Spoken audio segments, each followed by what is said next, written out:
a lot of challenges in the beginning is figuring out, we've got this amazingly vast, highly respected, highly followed, very well-read property. How do you bring that to a game and do it justice? There are so many different things within the books that were clearly had to be a certain way. There was so much strife about whether we were going to do Tom Bombadil at all, and the conversation about, well, Tom Bombadil wasn't in the movies, and there's a reason why it was cut. We had a very strong belief on what we thought was going to make this story great.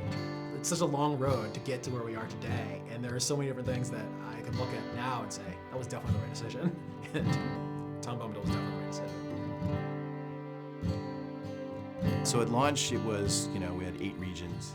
We kind of worked our way through the Shire. We ended up in Angmar. It was we thought, huge world at the time. In fact, I think at the time it was one of the largest pieces of landscape ever released for a game. Eyes and ears and hearts and minds and everything opened up to us to see how we addressed, how do you do a story in this world? We can't be Frodo, right? I mean, these are the things that people thought the game was going to be, that I could be Frodo and I'm going to run through Middle-earth. We had to get them to understand what our take was, that we were allowing you to tell your own story within Tolkien's story. Our goal was, this has to look unlike any place that anybody's ever been in an MMO, right? And hopefully also in an RPG, because when you read about Moria, it's this big, huge, giant, expansive, cavernous place. The idea was to use, to make it a landscape space with not one, but 2 separate height maps. So there'd be a height map for the floor and then a height map for the ceiling. That was something we'd never done before, doing the vast landscapey interior dungeon. It's really hard without a day file and without having sky and clouds and sun and all the colors that brings in. And you could have 2 stretches that have the same grass pattern, the same little huts, and you swap out sunny blue sky for crazy red, green, shimmery, evil thing, and it totally changes the look and feel. Not having that in Moria, it was much more challenging. challenging. Yeah.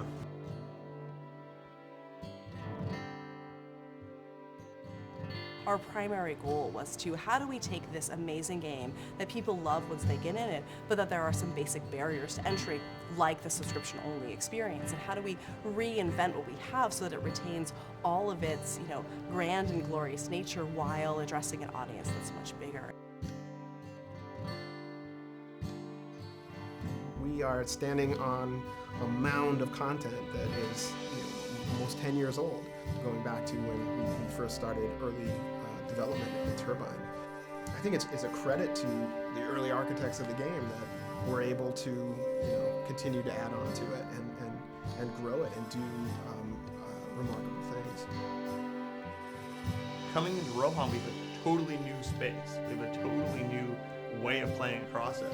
And I think that being able to go out onto these vast plains and ride your war steed and challenge these, mounted bands of marauders, I think we come to a whole new chapter in Middle-earth. This is where the War of the Ring begins. At a high level, we're sort of, the training wheels are coming off, we're out of Eriador, we're east of the Misty Mountains, into the very epic, action-oriented portion of the fiction. And being able to tell that story is extremely exciting. Book has grown and gotten stronger over 5 years, which is a huge testament to this game and to this team. The team has grown, the game has grown. We're not slowing down, if anything, we're speeding up. It's going to be a fantastic 2012.